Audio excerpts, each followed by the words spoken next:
Hi, I'm Esther Nelson, founder of Safety Compass. Thank you so much for joining us this evening for the Safety Compass Roundtable and Benefit. Tonight's conversation is the first roundtable in a series of roundtables that will be offered throughout the year. While each one will have a different focus, tonight's conversation is focused on community members and various faith groups. However, anyone can join us, and we're so grateful that you've joined us tonight. This format is suitable for roundtable discussions or small groups of your own. We've created discussion starters and questions for you to help you facilitate your own conversation. You can contact us for more information at www.safetycompass.org. We also hope that you consider supporting our mission, as it's vital to the safety of sex trafficking survivors in Oregon. You can give via our website by going to www.safetycompass.org/give. Thank you so much. Sit back and enjoy. Hello and welcome to a Safety Compass virtual roundtable and benefit, Together for Freedom. Tonight we're going to engage in honest and hopeful conversation about the past, the present, and the future of the local anti-trafficking movement here in Oregon, and how you can support survivors who've been exploited in the commercial sex industry. Now, Safety Compass offers free, confidential advocacy for survivors, and with it, they offer hope, healing, and safety. So make yourself comfortable and be prepared to be challenged, to be inspired, and maybe even changed just a little. Our panel of experts is Esther Nelson. She's the founder of Safety Compass. Mike Geiger, retired sergeant with the Portland Police Bureau's Sex Crimes Unit. Jessica Velasquez, the Safety Compass caseworker. And Christopher Coffman, Safety Compass board member and mission pastor from River West Church in Lake Oswego. Well, let's begin with a bit of history and context. I'd like to begin with you, Esther, and invite you to explain what commercial sexual exploitation or sex trafficking is, and to give us a bit of history of the anti-trafficking work here in this area. Great. I think I want to start with a little bit of myth busting, and I think that that's timely based on some messaging that has been promoted in the past year nationally around what trafficking is, and hopefully help people become more aware of what trafficking actually looks like here. So when I first started my work as a victims advocate, I thought that trafficking was something that happened somewhere else or something that happened across national borders. And I've also seen messaging that may suggest that trafficking is, someone being abducted out of a parking lot or, put in a shipping container. And I think that those things, those messages make it seem like something that's over there or other than us. And I think the most important thing to share is the trafficking that we see is primarily domestic, which means that it's young people who are from here, born here, raised here, exploited here by people from here. And so it's a very local issue, and it is a huge national epidemic. I think that this is something that could ring true for every community across the country, and it certainly rings true for us here in Oregon. The majority of the people we work with are domestic sex trafficking victims and survivors. So I think that's the most important thing to share, is just how close to home the issue actually is. And that the people trafficking them are also not really other, and the people buying them also aren't really other. They're local citizens and community members, and the folks that are buying them are also people that we may even know. They're anyone and everyone from different walks of life and parts of our community. So I think that once we realize what a local issue this is, I think it can seem overwhelming, but it also can make it something accessible and something we can all do something about. And I hope that tonight, anybody watching this realizes that this is something that they can do something about, and we're going to give you ways to get involved by the end of our time together, to paint a little more specific picture of the circumstances that we find young people in and a little bit more about them. We served over 300 people in the last year, and we serve on average between 300 and 350 people every year. And that's been true since the inception of Safety Compass about 4 years ago. Safety Compass is a relatively new organization, but we're not new to the work. I myself have been an advocate now for more than 16 years. I started my work in the Portland metro area as it relates to trafficking, and founded the unit in Portland that partnered with the police at that time to do emergency response to support survivors of sex trafficking found in the Portland metro area. And at that time, we were finding young people, very young teens, all the way up through adulthood. And the majority of them described being trafficked domestically, locally. Many of them entered the industry by force, fraud, and coercion at very young ages. Almost all of them entered as minors before they became adults, regardless of when we found them, whether they were minor or adults by the time we actually found them and helped recover them. And their experiences were that of sexual abuse, domestic violence, child abuse, neglect, lack of access to basic resources, and certainly lack of access to justice. And so the scope of the work at Safety Compass is focused on the trafficked population with a goal of bringing access to justice and access to services to people outside of Portland proper, and beyond. We hope that these kind of services become available to every person in the state of Oregon, and that help is only a call away, and then an advocate can be on scene within an hour of any request. That's our hope. And we currently cover Marion, Clackamas, and Washington County with the goal of getting there within an hour of request by law enforcement, by child welfare, emergency room workers, and juvenile intake workers. What you described is really very sobering. I want to talk a little bit about Safety Compass approach.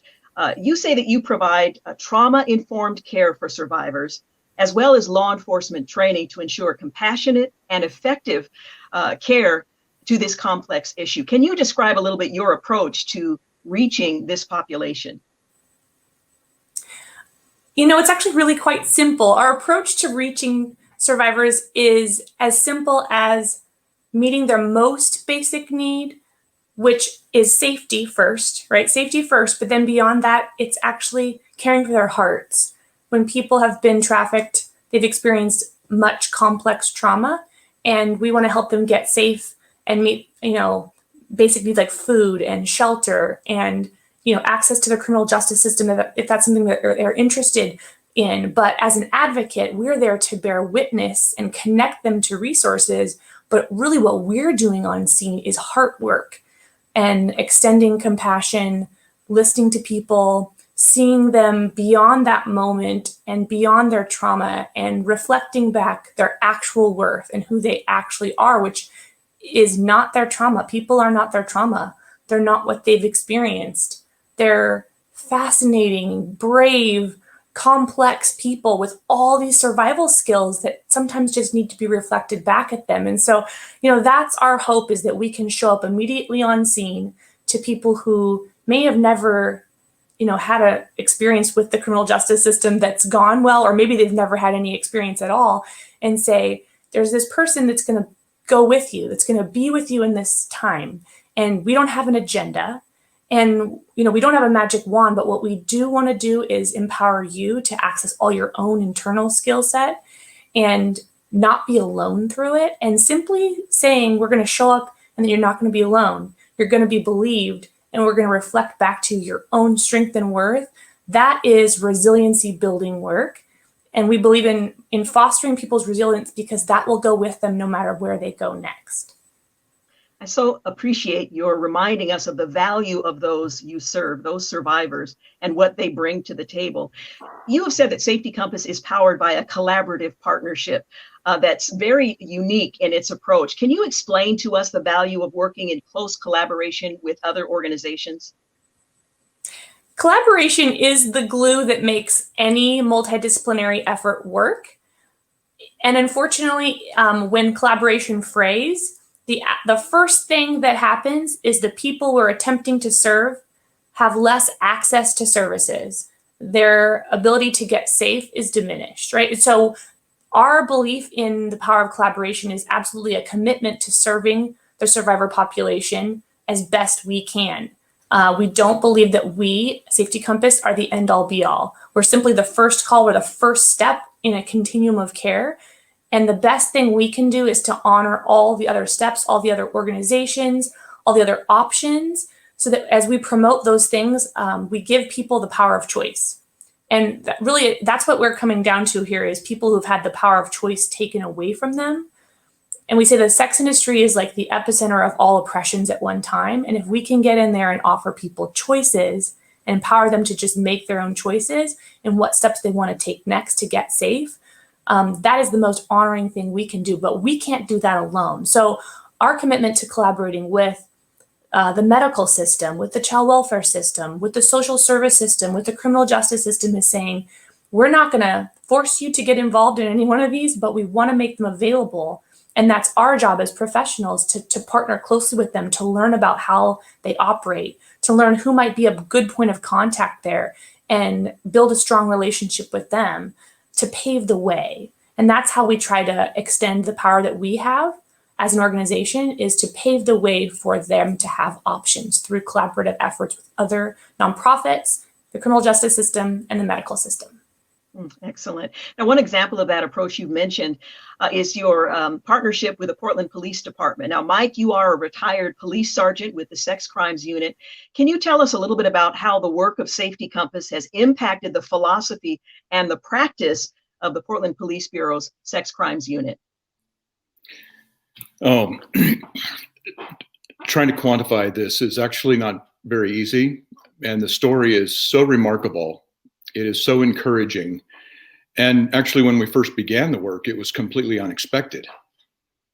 The Portland Police, like police agencies around the country, are focused on identifying crimes that have been committed, conducting thorough investigations, with the end game being a prosecution.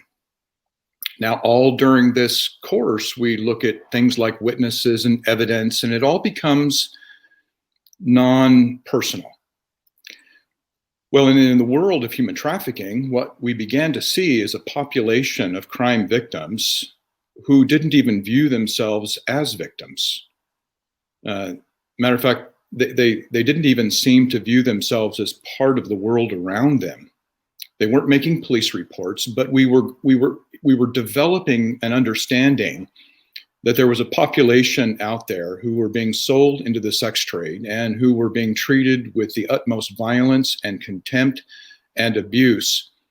And internally within the Police Bureau, we were seeking a way to find out how to address this issue as we began to learn more about it. This was actually taking place while Esther was building a team of advocates who were going to be working directly with this population. As it turned out, kind of our stories, our work life converged, coming to find out what the Portland Police were doing within the systems and what Esther was doing on behalf of victims from a crisis advocacy perspective. And here's what we learned out of all of this. When you take the focus away from it being a strictly prosecution-centric focus, or if you take the focus away from being the victim survivor and you place it somewhere else where the priority is somewhere other than this person who has been exploited, then you won't see restoration. You won't see success in the endeavors that you thought you were engaged in. What we found is that by focusing on the welfare and the needs of the individuals who were being exploited in the commercial sex trade, when they become the focus, then everything changes. For the Portland Police, it was a new endeavor for us because what we were doing was embarking on a relationship with a form of advocacy that was brand new to us. It was certainly brand new to me. The idea of a confidential advocacy organization who was under no compulsion to inform the police when they learned something new was an unusual relationship. But what we found is it was the most remarkable and encouraging professional relationship I've ever had. When we began to see the work that this team was doing on behalf of victims, and in turn, they were also supporting all their collaborative partners. They supported me, they supported our investigators and our officers. They became our number one partner. As a matter of fact, the relationship became so closely connected that every single case that came into the Portland Police was referred to this team of advocates, because we came to understand that this was the best possible thing if we wanted an outcome that was actually meaningful. And what we determined is that a meaningful outcome was that this individual would no longer see themselves as property. to be sold, that they were no longer viewed as having no inherent self-worth or unworthy of our attention and care and resources. It was a paradigm shift from simply systems-centric to victim-centered. And some remarkable things developed from that. As a matter of fact, within a year and a half, our prosecution rates and prison sentences more than tripled. More victims were identified, more prosecutions took place. And I am convinced that the reason this happened is because these young people who once thought they had no value whatsoever had finally come to see that in fact they were important, that their life did have meaning, and that they were worthy of our efforts and our involvement with them. It was a remarkable lesson for us. And as a result, I'm forever grateful to Esther and her team and this remarkable group of advocates who love unconditionally, and they love and take care and support all those they're connected with. It's remarkable. What you described is remarkable. To call it a paradigm shift seems like an understatement, but again, an incredible reflection in the work that Safety Compass is doing. Now, another example of Safety Compass's collaborative approach is its work with the local church. Now, Christopher, you are a missions pastor. You serve on the Safety Compass board. Talk with us a little bit about how the church has been involved and why that collaboration is so critical, not just for those who are being trafficked, but for the church as well. Yeah. Georgine, thank you. Yeah, my introduction to this work began almost 10 years ago when Esther was still an advocate and working with the Sexual Assault Resource Center. I received a call one day that there was a male survivor that wanted to meet with a pastor. And my eyes were opened that many of the survivors in our city, both men and women that are trafficked, need a safe space and want to pray, are actually deeply spiritual, and had the sacred privilege of just walking alongside many survivors. And as this story, I was really wrecked by it as I met Esther and her team that was doing this work hand in hand with Mike. I realized that my role as the pastor and connected with other churches, that we needed to pray and encourage this work. And the local church united together in Portland, as it has around other issues like foster care and refugee care and resettlement. And there was just overwhelming just expressions of generosity. But I think that the biggest thing is this issue is extremely, extremely hard. It takes a hold and takes a toll on every heart that is engaged. And I think my role, just playing a small chaplaincy role for those that have served on the front lines and walking alongside survivors, I realized that you need hope and you need a community of people in your corner praying for you and kind of championing you on in this work. And so local churches have bound together over the last 10 years to actually just be generous and to stand in solidarity in prayer. And so from the very, very get-go, when I met Esther and I would meet with Mike, and Mike and I became deep friends, and he asked me if he could routinely just have coffee with me and share traumatic experiences and stories that he and his team members experienced, I realized that the place of the church in this work is to stand in solidarity and to extend hope and to extend faith and to extend love. And it's such a difficult work. It can feel so complex and overwhelming, that the way that I've seen local churches in Portland bind together with people that with such humility and with such generosity want to stand with people on the front lines has really been inspiring. And it continues to this day. That's so encouraging. We've been talking about Esther and her team. I want to invite Jessica to join our conversation. She's a Safety Compass caseworker. And let me just ask you, what drew you to the challenging work of advocacy and carrying others' pain?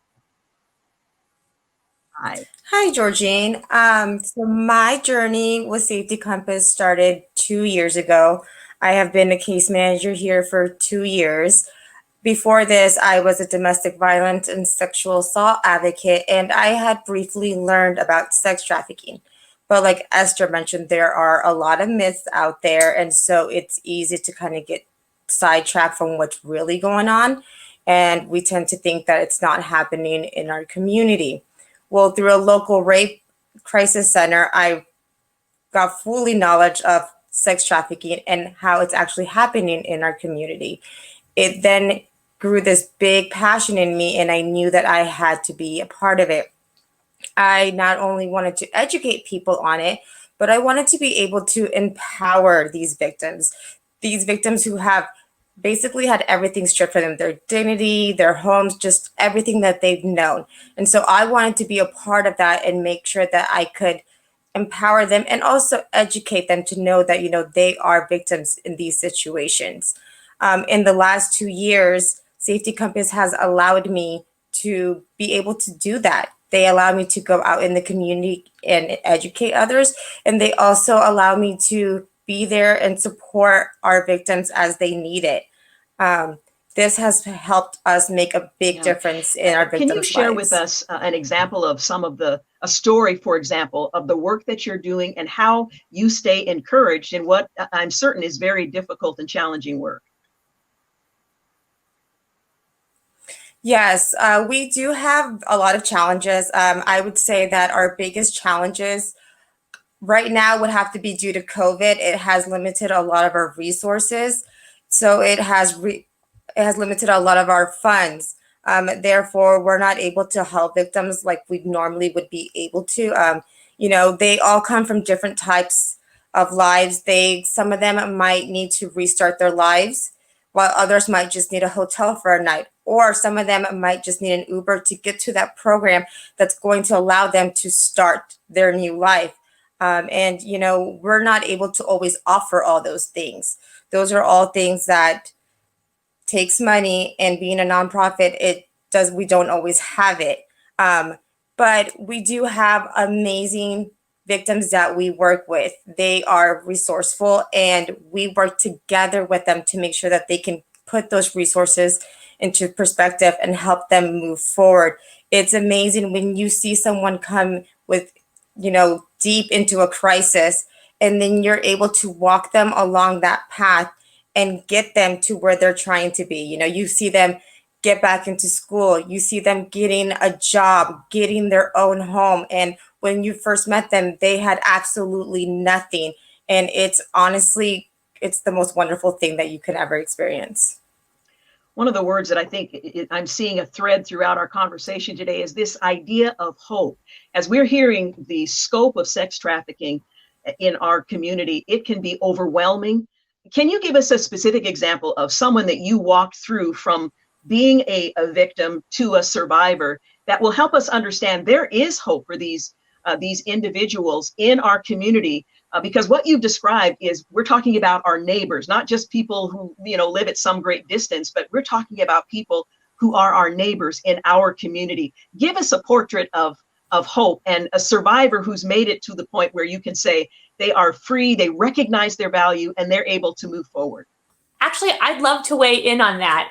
Thank you so much, Jessica. I would love to share, because we do have to make sure that we're protecting individuals' confidentiality. So there will be times when we can share, and there will be times when we're unable to share. And fortunately, I have the privilege of being able to share a few scenarios that may help our listeners understand the lives of the people that we're honored to work with. So an example would be, early on in our program, I worked with a person who had come from a small rural town where they met what they thought was going to be someone who might be their boyfriend.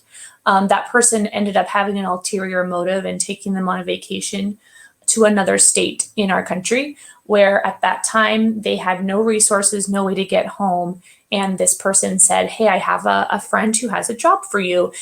We could maybe, wash some dishes at this bar and then make enough money to get a plane ticket home." So it started out as an opportunity to make some fast cash at a restaurant. hoping that they would have enough within a day or two that we'd be able to, turn around and go home in her mind. So unfortunately, that scenario did not play out like that. That person ended up being a trafficker who ended up pushing her into the industry within a matter of days, holding her captive in a hotel room with a number of other young girls and women who were part of their stable, and promoting them online. By the time law enforcement found them, they had been shipped around to 6 different states, and 2 of them had lost guardianship of their children because they had not been able to see them, and they had children back home at the various states that they had come from. So her and the lives of the other young women and girls in her stable had really been compromised significantly by the time law enforcement found them. And when we got the phone call, it was actually for professional consultation, not advocacy, because they were in a different state. And they called and they said, we have found this victim. We'd like to send them back to Oregon, but we're very concerned that we're going to send them back with no resources when they get there. And we heard about Safety Compass. Would you be able to help them? And so we were able to get involved first over the phone. They were able to come home first with a safety plan. We didn't want them to re-enter their neighborhood where they lived before, because we were concerned that traffickers may have local connections that might put them at risk. And so we were able to find them temporary housing. We advocated for them within the child welfare system to re-access and then reunify with their children. Over time, they were able to get a job and eventually re-enter the community with a different safety plan, but that took them almost a year to do. And so during that time, we were trying to be a bridge for them with their children, with their family, with the criminal justice system, and with the child welfare system. And they were very isolated due to concerns that they would be outed by their original community, and that the trafficker would find them. And so during the year of basically isolation, they were able to access our community and our advocacy team in pretty significant ways so that we could help them, have access to food, find a job, find longer term housing, but then also just be like a sense of support. And nothing restores people's hope like love does.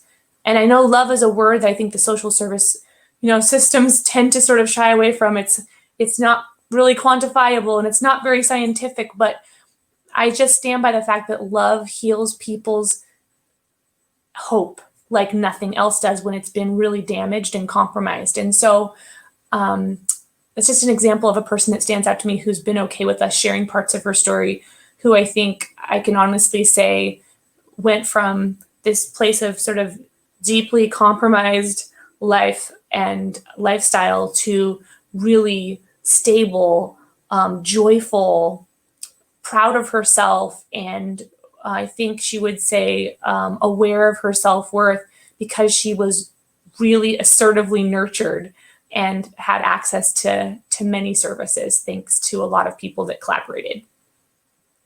And one of the things you emphasized is the confidentiality of the work and the need for long-term case management. Maybe you can talk a little bit about that, Jessica, why those 2 things are so important and the challenge of maintaining confidentiality and serving over a long term. Yes. So we are all confidential advocates. What that means is that we hold confidentiality to the victims that we work with. Everything that they tell us, it stays with us. We are not allowed to go and tell law enforcement, DHS, or any other community member that is on the case. This is a really big deal to the population that we are working with, because while they're being trafficked, they were not allowed to speak on things or really weren't trusted on anything. So this is the first time that they're able to speak their mind and not worry about getting in trouble. As advocates, we also have a 24-hour, 7-day-a-week crisis line, which allows these victims to call our crisis line anytime that they need to talk to someone, if they need a resource that they need to get connected to, or whatever it is that they're looking for. These are victims who feel like they've never been heard. So for the first time in a while, their voices are being heard. And so a lot of them, there's a lot of trauma that they've been through. They want to talk through those feelings and they want to be heard without having to worry about getting in trouble. So this is also where our community members They know that we're confidential, and they refer a lot of these victims to us so that we can get them the resources that they need. Through those confidential conversations, we're able to figure out what next steps they need to take for them to move on in their life. Sometimes they really just need someone to hear them. They just want to talk about whatever it is that's on their mind. And it's amazing to them. And they are so grateful that they have an advocate here who's just going to listen and isn't going to judge them and isn't going to run around and tell anyone what they told us. That affirmation, I'm sure, is very meaningful. Now, Esther, you've been doing anti-trafficking work for many years. How has the need for the work of Safety Compass grown over time, and what's your vision moving forward? COVID has done a number on everyone's connection. It's a universal thing right now. And I think that is something that has led to extreme vulnerabilities in the population we already serve.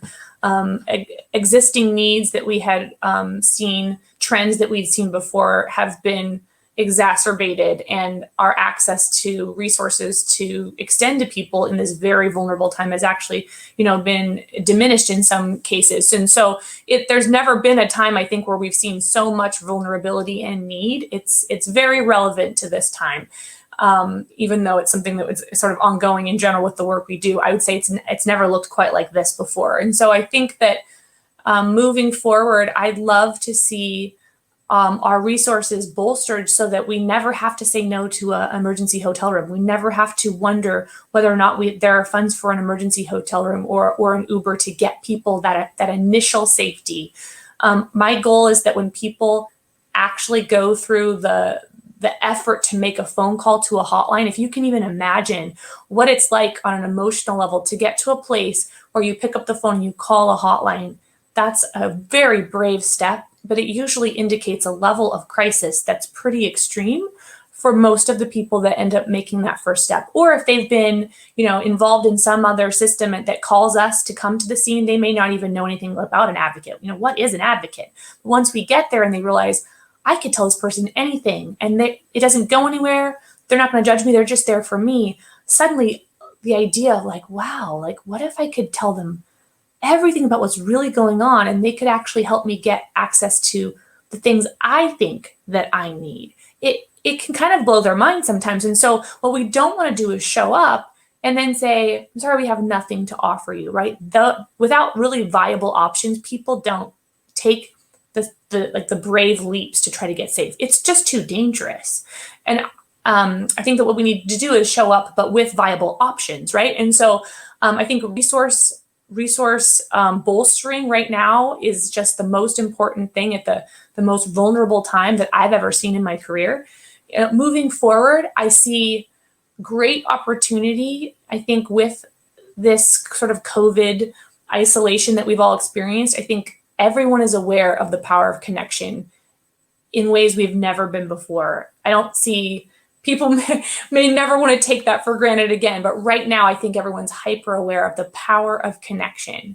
And so moving out of COVID life, and I think, moving forward, I think a year from now, moving down the road, I just want to bottle that up and say, absolutely, connection is the most powerful, transformative thing that we as people have the privilege of holding. And when we meet people to walk alongside them or bear witness to their pain, and we step into connection when it would be easier to walk away, that's the transformative moment. And so not being able to do that, and not being able to do that in a timely manner, or not being able to do that and back that up with resources, that's where literally people's lives get lost. And so moving forward, I would love to see that available to more communities. I would love to see the state of Oregon have access to a confidential, trauma-informed, population-specific victims advocate within an hour of the call in every single county in the state of Oregon. And that's going to take resources. So I see that as the vision. I absolutely believe the survivors in our state deserve that. And the difference is life or death for the people that are out there still. Now, looking at where we are today, what's needed in order for that resource to be available in a timely manner when a survivor, when a victim says, I need help? what we need is people on the ground.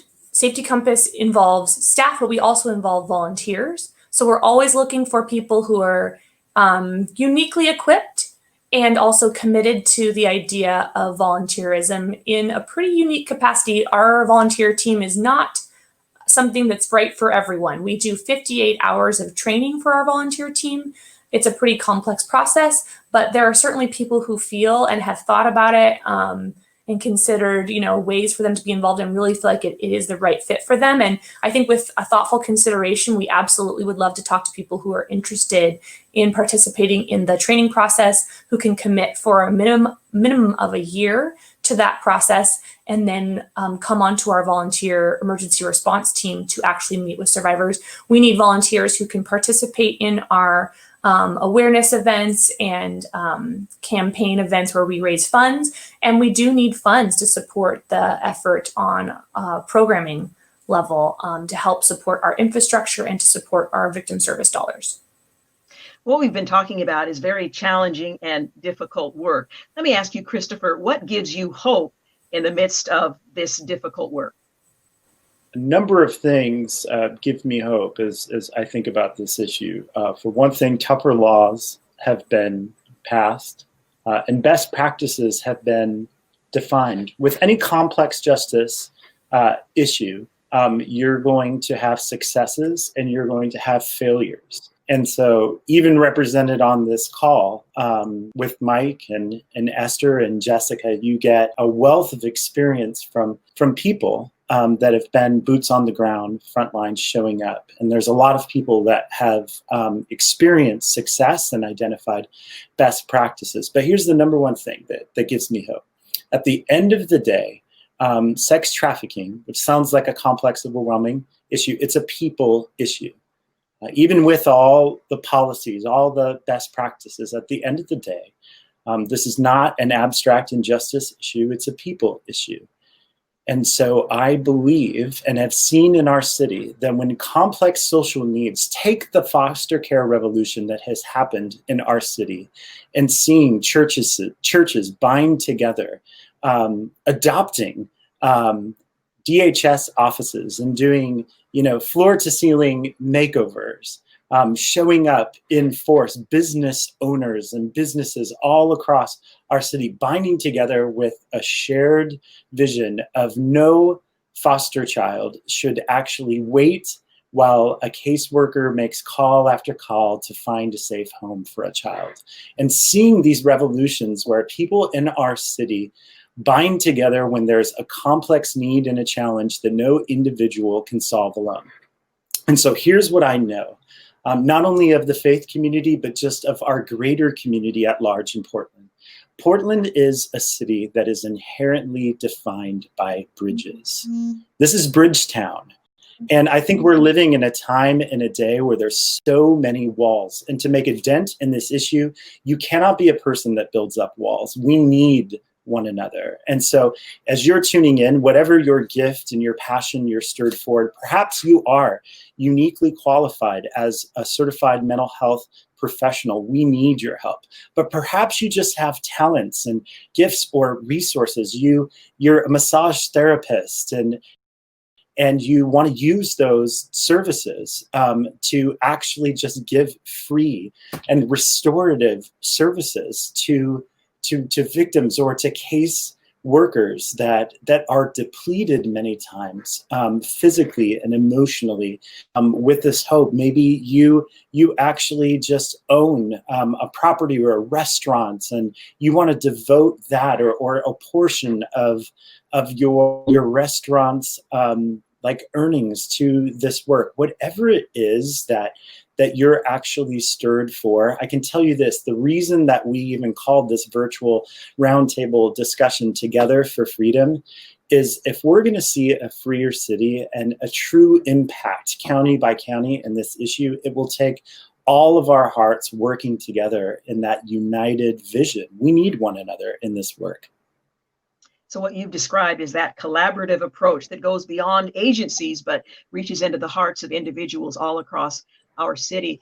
Now, again, Christopher, Safety Compass has a very unique commitment, a unique approach to long-term case management that requires stable, reliable funding.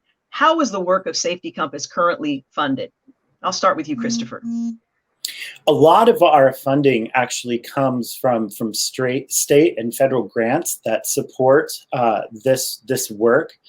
In fact, the work is so valued and it's respected that we actually are able to do this work because of a lot of grants that fund roles like Jessica's. But where we're at right now, we also need the larger community and private donors and partners to stand with us, not just financially, but we also would love to see the day where the team is lifted up with folks that want to pray continually for this work, again, just because it is so heavy. We need people to join in wherever they're at. But the majority of the work to date right now is funded by grants that have been awarded to Safety Compass. Mike, would you like to add to that? Yeah, I think what I would just like to add is, and I think most people are probably aware of this, but grants come and grants go. There are times where funding is available from the government and times there are not. My concern about an unstable support base, if you are overly reliant on perhaps government funding or even one singular funding source, is that if that funding source goes away or it is too dramatically diminished, then the people that we are trying to serve suffer. What we don't want to do is to begin a work and not be able to complete the work. We don't want to start caring for people only to have to say, I'm sorry, there's nothing more we can do for you. We're no longer funded for this. So the broader the support we have, the more sustainable the work is going to be. But there is also another piece to this, and that is Esther talked briefly when we first started this, where she talked about involvement with people, with the community being involved. And it's not over there. It's not that city or that state or that way. It's here with us. It's a personal thing. It's a community thing. It's a circumstance where there is no neighborhood, no community, no city or town that is not extremely vulnerable. And so we want everybody to be involved. Everybody needs to understand what's going on and have the opportunity to join the Jessica, I want you to paint a little vision for us, if you will. Help us understand the significance of reliable funding to your casework as you serve survivors long term. What difference would that make to you if you knew in every case the resource was available for you to provide the full service that your clients need and that you would like to provide? What difference would that make for you? That would make a huge difference in my job. And I mean like a very, very huge difference. When I don't have the funds, when Safety Compass doesn't have the funds, or I can't find a resource for the victims that I'm working with, it becomes a very big challenge. They start to lose hope. They feel like there's no way that they can get out of the situation that they were in. And it just makes everything sort of start to fall apart a little bit. It does put stress on me because I'm having to figure out like, okay, these resources are not working. Where can I find it? And sometimes it's something as simple as this person needs a bus pass. I mean, with COVID now, though, things have changed and those bus passes have now become Uber rides. And as we all know, Uber rides can easily add up. But our participants need to be able to get from point A to point B. And sometimes they need to be able to get to a job interview so they can secure that job so then they can get housing. But if we're not able to provide that for them and no one else can, then they feel very stuck and they feel like, why am I going to even try to get this job if I have no way of ever getting there? They start to lose hope in the system because they feel like nobody can help them regardless of how hard they try to get out of it. And it just becomes this circle where they feel very, very stuck. And so as advocates, we hate to see that happen. Our thing is we want to empower these victims the best that we can. And we want to show them that there is a support system there. But in order to do that, we need to be able to have resources to offer them so that they can succeed in life. Yeah. Esther, I want to ask you to expound on that just a bit. What do long-term relationships mean to the survivors of commercial sexual exploitation? How important are those long-term relationships in terms of helping them to walk away from that old life? Longevity in relationship is everything. When we start out our relationship building process with people, which is usually on scene when we've been called out, so it's a quick rapport building process, and it is very respectful, and we can do a lot in terms of planting seeds, for hope, for change, for there are options out there for people in that first, hour or two when we meet them. But everything is a little bit theoretical, especially for people who haven't been respected or maybe can never even, think of a time in their life where they were loved and cherished in a safe, respectful manner where, consent was given and, their own, ideas and dreams for their future were honored. So sometimes we meet people and we ask them, when was the last time you felt safe? And they can't even think of a time in their life, a day in their life where they felt safe. And so, planting seeds for the future is hard for people who can't visualize a future that does feel safe for them. And so the relationship beginning is important. And it's the whole, we're built with the idea of a quick response.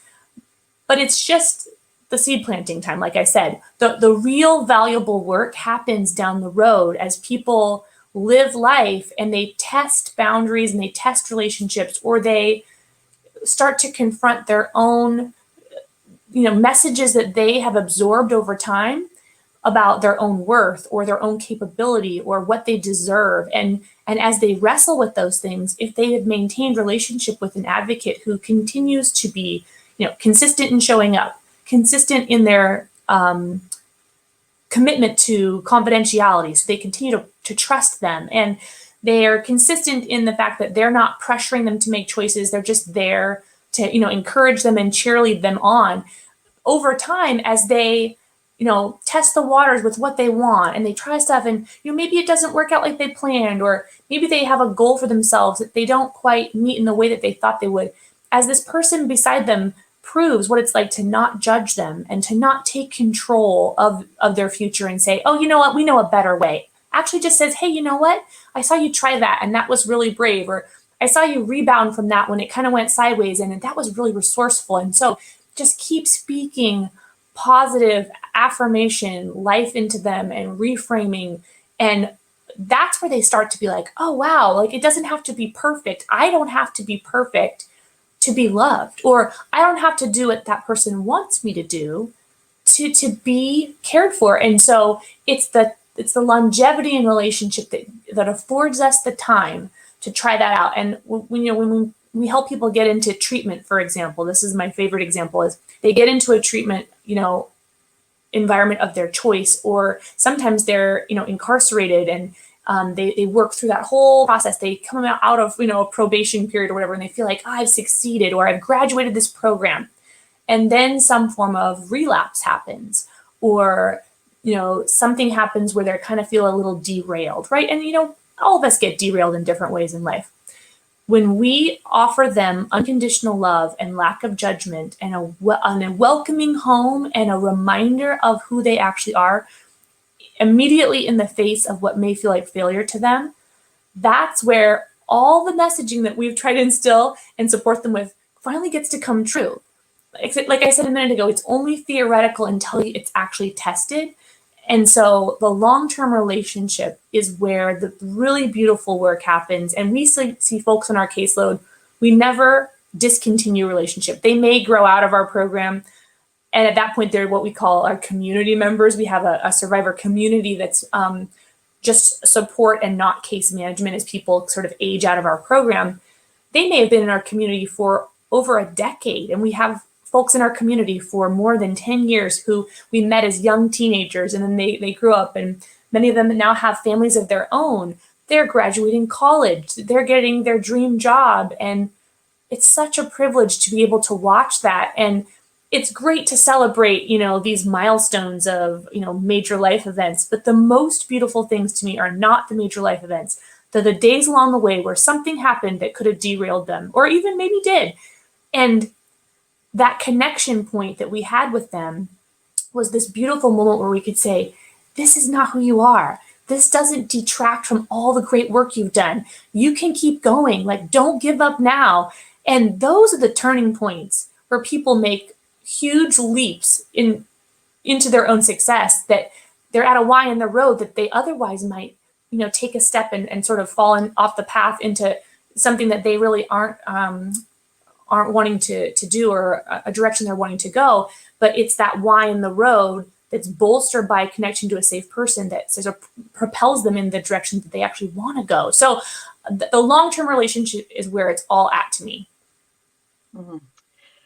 If you were given adequate funding, what kind of life-changing work would you be able to do? I want to invite you to just dream for a moment. I want access to care for every survivor. I don't just want it to happen in my community. I don't just want it to happen in your community.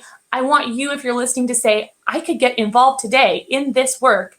And an army of us together, if we really stay committed to collaboration, which we are, all of us could play a part in extending this kind of emergency service and long-term community to every survivor in the state of Oregon. I would love to see the model of Safety Compass replicated in every county, and that takes technical assistance and an admin infrastructure. Those aren't really hot button words, right? Like, that doesn't sound very cool, but when we can keep this team, this model running in a healthy way, and the leadership of it able to have the resources to focus outward and not just on the day-to-day survival operation, if we could be able to lift our heads outside of that as an admin team and look at how could we serve communities we haven't even touched yet?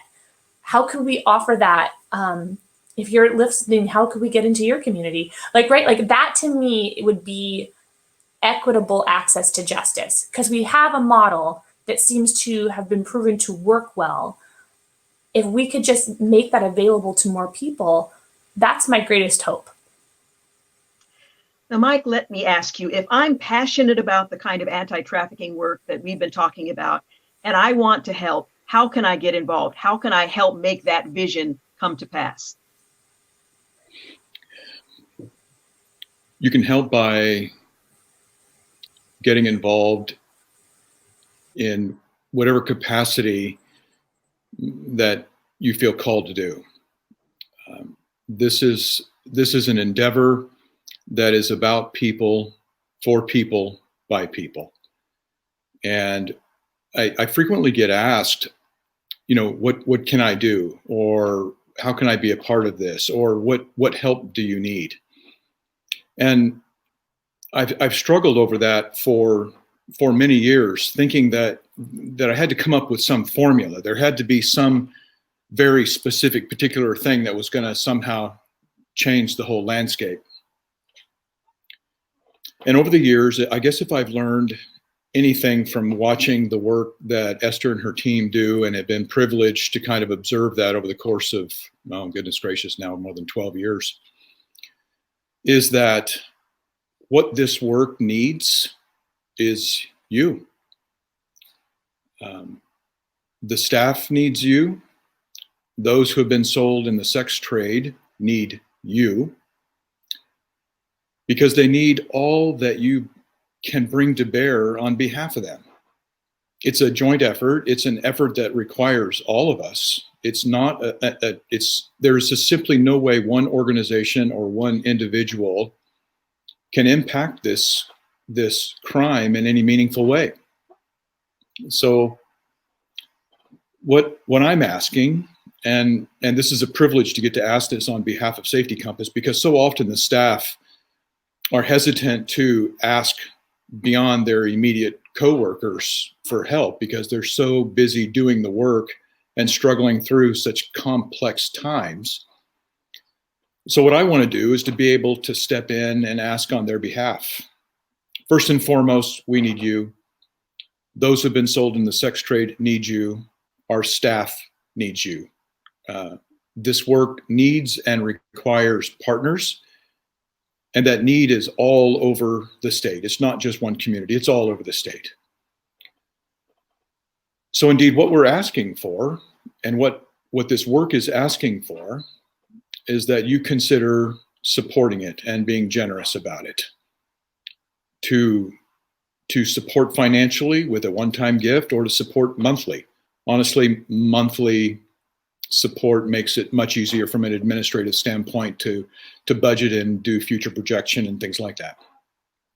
But finances are a key. And as Jessica alluded to, it's a nonprofit organization where there's no commodity that we're selling. It's not a thing that you put onto the market and sell. It's people who are engaged in incredible work on behalf of vulnerable and extraordinarily needy people. The other thing that is absolutely necessary, and so what I'm also asking you to do, is pray. Asking you to pray for the work of Safety Compass, asking you to pray for those who are being served by this remarkable team, and to pray for those engaged in this work, our caseworkers, Esther and her team, because every single day they are confronted with trauma. Every single day they are trying to support people who have been treated shamefully and have been subjected to unspeakable violence and coercion. And this is very hard to process this on a day-to-day basis. And what our staff needs and what everyone engaged in this work needs is your prayer support. It simply can't succeed or continue without it. If you do choose to join this effort, what you're doing is saying yes. What you're doing is saying, I do want to be part of the solution. I need to be part of this because it's a broad effort that has to be engaged. And as this community of supporters and people who want to do something dramatic and to affect people's lives in an extraordinarily positive way, is to join this. Safety Compass needs you, and those who have been sold need you. And so I just want to say thank you from our team. I want to thank you, Mike, for making that presentation. And on behalf of Safety Compass, Esther Nelson, Mike Geiger, Jessica Velasquez, and Christopher Coffman, thank you for watching. I hope your heart was broken and that you're moved with compassion to respond in order that some might experience the freedom they lack. Thank you for standing with us to extend hope to those who need it most.